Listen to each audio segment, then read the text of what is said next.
study of contemporary anti-Semitism was a subject matter, and is a subject matter, that really wasn't on the academic agenda, to say the least. And when I meet friends and colleagues who are dealing with contemporary anti-Semitism from a scholarly perspective, I think almost all of us have scars, battle scars. Hear the stories from Carlton. I just heard about Catherine recently. My story. A lot of us, it's a struggle. And anti-Semitism is pervasive. I was with Fontahun last night. I met some friends of mine who are, I've known them since 1988. It's a long time. And very educated, enlightened, well-meaning, very dear friends. And their response to some of the issues that we were discussing in the program is kind of a rude awakening. That the education system, the media, I guess the social environment, just reinforces all these old anti-Semitisms. Let me shut the door. And thank you. And it's difficult. See, I mean, here's a really good guy, and well-meaning, anti-racist, feminist, open to people with different gendered identities, a progressive, educated, nice, very liberal guy. And it's just, the Summer Institute bubble was burst. Fontahun got animated and I think won the argument, and I was just sort of sitting back and listening to the discourse, and it's not easy, and these are good people. So the task to put this on the academic map and to introduce these ideas into your social environment, your professional environment, it's not easy.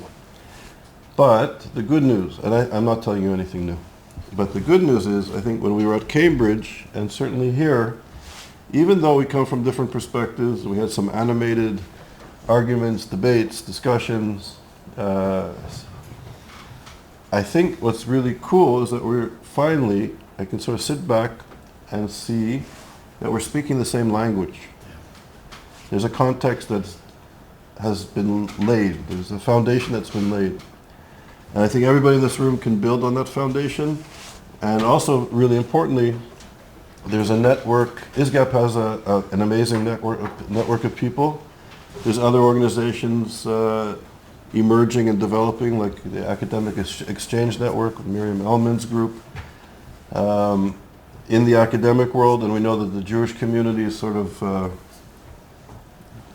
getting up to speed. There's a lot of student groups, or major Jewish organizations are realizing that this is an issue. I think Israel, the state of Israel, has finally, I think, sees the rise of anti-Semitism, or anti-Semitisms, white supremacy, nationalism, the threat on the left in the sort of intellectual space.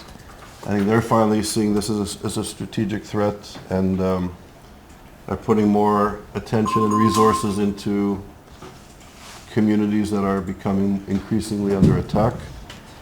As you heard, Israel perceived, they thought the solution to anti-Semitism is just move to Israel, and it's a problem for the Jews in the diaspora.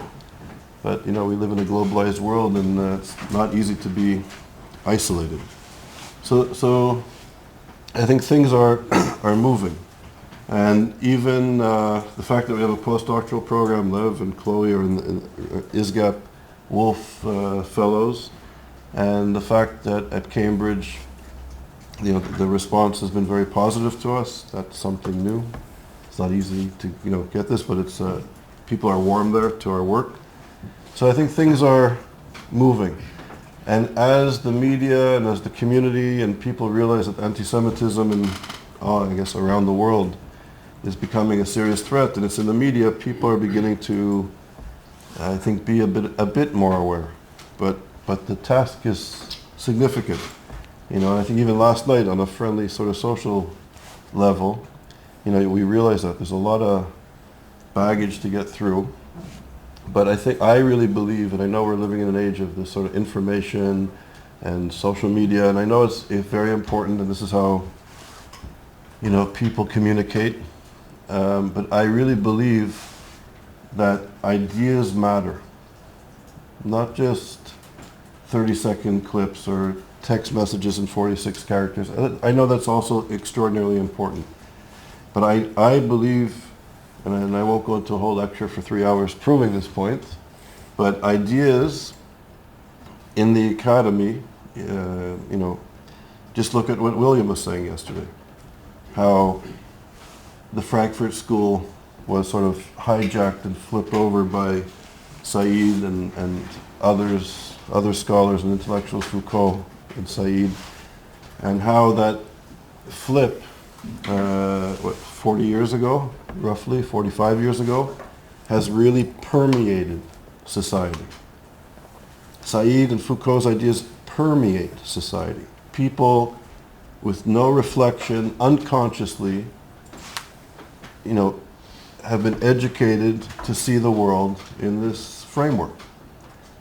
And when people say that ideas no longer matter and that scholars who sit and lecture for 3 hours about these ideas are behind the times because that's not the way to communicate, I think that it's structurally incorrect. So superficially, yes, we live in an information age. I'm actually having a meeting with my colleagues, with Ben and Harris and Will, and Daphne, you're going to be invited because you're an expert in social media. So we're trying to build a brand, and I know that's very important. But I also know the role of scholarship is fundamental. It's foundational. And what is being, pushed in the information sphere its roots is scholarship. Its roots are ideas. And I think what everybody around the table is doing, you may not have results, you may not have 1 million likes tomorrow. We may not be popular by Friday afternoon before Shabbat. But in 2 years, if you start teaching students, in 5 years, in 10 years, trust me, remember what I'm saying. Remember what I'm saying. It will start to permeate society just like Said did. And then Said was a master. And we will prove in our research who supported and promoted this worldview. It was, as I referred to kind of briefly, and our publications, hopefully everything will go well and will come out in the next few months. We'll begin to see how soft power has really turned the intellectual discourse. And once you turn the intellectual discourse, you turn the ideas in society, ideas, policy. Once you go from ideas to policy, it affects civil society. And that is, in my view, constant. When the Nazis took their science and their religion and their social sciences and permeated the university, that was the dominant way of seeing things, dividing people into races, using eugenics, measuring people's body parts as science to prove who was superior and who was inferior. It was all justified with ideas, with religion, science, social sciences. And it draws on the past, just like Said. Replacement theology, we were talking, Aaron and I, about the impact of replacement theology. And William talked about how Christianity has a strong foundational aspect to antisemitism, even in the contemporary context.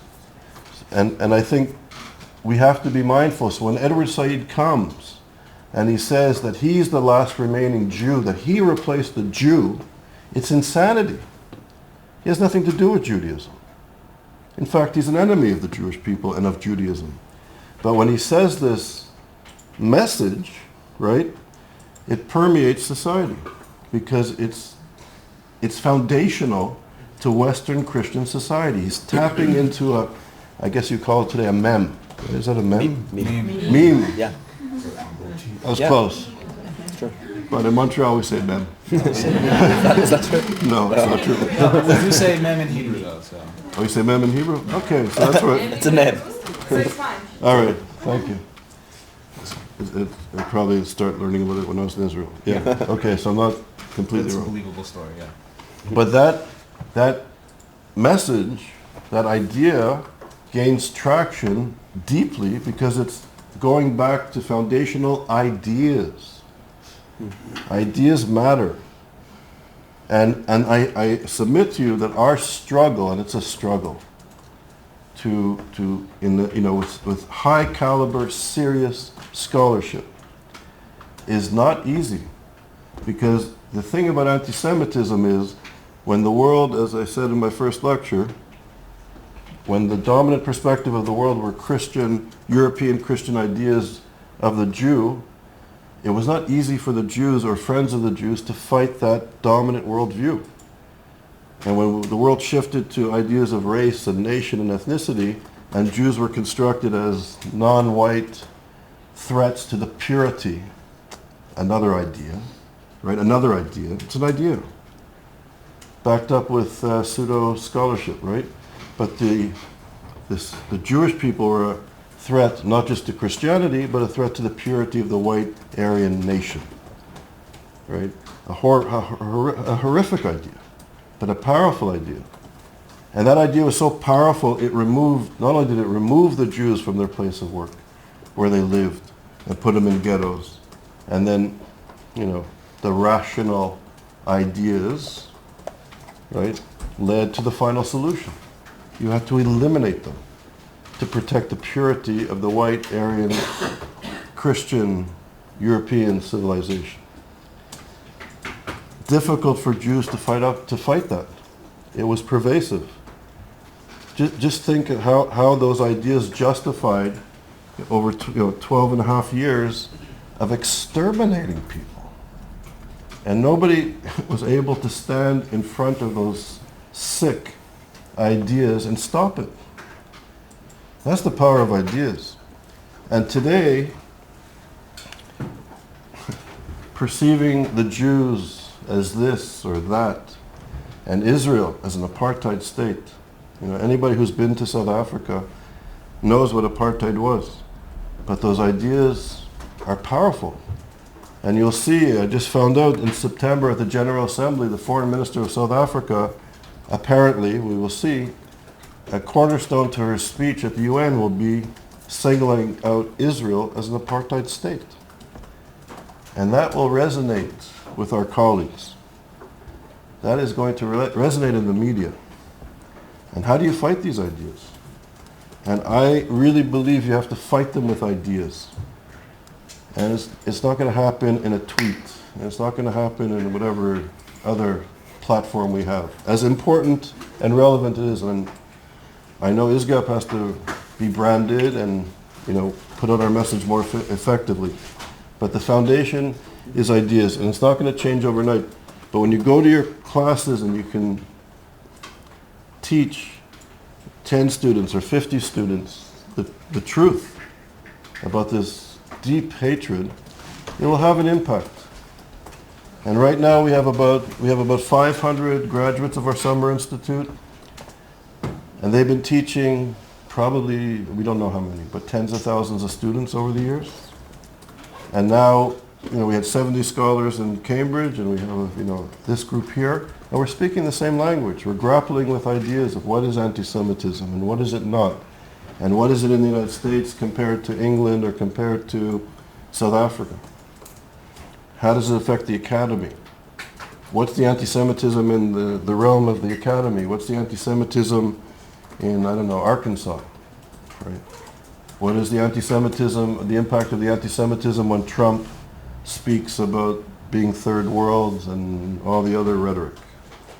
What is it what's anti-Semitism in Hungary? What is it like in Iran, right? We're trying to grapple and debate and discuss, and it's wonderful. But teaching students will have an impact. And those students will become journalists. They'll become graduate students. They'll become professors. And it will take years, but don't give up and take your time. And we have an emerging network of people who speak the same language. There's projects that are being created and people are meeting others. You guys, some of you have nothing to do with ISGAP, but you'll be working on projects and developing courses and making your own networks. But it's beginning to have an impact, and I think that's really important. And we cannot lose sight of the centrality, the fundamental centrality of ideas. And the ideas that we're generating in these conversations and our studies and our publications and our research and our arguments will have an impact. You can mark my words. I don't know much, but this I know. Okay, so that's my spiel. So I wanted to show you on our website, and this could be, I think, a helpful resource to you as you prepare your courses. On our website, if you go to Educational Initiatives, you'll see the Oxford Summer Institute, and we have many syllabi that's on the website, and you can see we have all the years. You can click on the year, and Charles, I'll send it out. cool. Yeah, you can just go to isgap.org, and you can see, you can, the syllabi are online, and they can help you. So depending on which discipline you are, you can scroll around and see which courses are relevant to your courses. And I think you could also use, the lectures have reading lists that could be helpful to you. And I think so you have the whole day to really focus on your projects for the Wiesel King Scholars, and for the academics, you have the whole day to really start to develop your course. And you're welcome, some people like to kind of work alone in a quiet space in your room, or go to a library, or work in groups. So you should feel free to really focus today on your work. I'm going to be here most of the day. If people have questions or you want to discuss ideas, I'll be here. We can meet informally. There's also the idea, some of you, if you want to meet in your breakout groups, to have brainstorming sessions on a smaller scale. It's kind of up to you. Today is like kind of a free day, but there's amazing people in this room, so Do we get access to the Pembroke College Library? I don't think so. We can ask, I don't know. It's locked right now, I've already tried. Okay. Smash down the walls, smash down the apartment. Will, you wanted to say something? Do you want these sessions filmed? Maybe if you walk around for 30 minutes seeing You take a the camera. brain Could activity. we have a group, like if you're going in a group somewhere, could we bring an operator in with you and just Just for some B-roll? You think like just for B-roll? No, it would be actually like getting content that we can potentially put in the highlights videos that we do. We do highlights videos daily, I don't know if you've seen them. We take like the best moments from each day and we put them on the internet at the end of the day. Yeah, we have a mailing list if always on the. I want to see the highlights. Is it like So you can subscribe to our emails, and every day we've been putting out highlights. So That's where I am at 11 o'clock every night. Well done, well done. Two questions. Do you think our breakout rooms are open like when we Yeah. visit and Yeah, everything? so please subscribe to the newsletter. Also Vimeo, because YouTube hates Jews and blocked our channel. What? Wow. No, well, they didn't block our channel. They gave us a strike for an educational video that we posted like 7 years ago. Yeah, I re-uploaded the content to YouTube recently of just previous years, and we had one strike which I appealed and overturned, and then they just gave us another strike, And and they were like, if you get one more strike, your whole channel's deleted. yeah, and the so we're content's on removed. Vimeo. So we don't use YouTube anymore. Yeah. Crazy. Is that I'll because send it all by email. YouTube's Sorry. the content was like really like, I've heard some way more controversial opinions Yeah. here than what this video was. Yeah, It was, it was, this last video was literally the ambassador of Chile just giving a talk about anti-Semitism. Yeah. And they were like, that's problematic. But people report it and people like... Yeah. Pamela, okay, cool. Pamela, and then If Harris. anybody has something really good, well-written, thoughtful on why South Africa's government and government officials On our keep website. saying Israel, where is it on the website? That's a good question. Because this is an We- absolutely baffling thing. We just posted. I'm gonna share. Okay, cool. Yeah, we just did a whole thing on this. We got about 10 scholars to kind of demystify the apartheid. Okay, and where Trope. would it, like when I'm looking for it, will it be under publications? Daphne, do you want to show it here somehow? Where will it be? Do you mean the South Africa symposium? No, not the symposium. Remember, David and Carrie, we put together a whole, Okay. it's a resource page. So there's articles, And it's under, like, that stuff is where, I think- under publications? Can you, maybe There's a the, search bar up top. go, that you can use type in now. apartheid on the search bar, see if you find it. I hope you find it. It was just posted maybe 2 months ago. It's a very good resource. Okay, anybody else? Comments, questions? Following the workshop development stuff today, I will be giving my lecture this evening. Would be glad for everyone to join. It'll be very informative. I'm going to talk about conflict psychology, group dynamics, stuff that we haven't really touched on much, but I feel like it's very important for At what this time? topic. What time? What time are we done? Daphne, when's our wine and cheese celebration? 8 p.m. 8 p.m. in the dining hall? Yeah. Okay. I figure it'll take about 30-40 minutes, so 6-ish. And then, okay, this room will be Give you some open. time. So remember, 8 o'clock in the dining room for kind of a goodbye.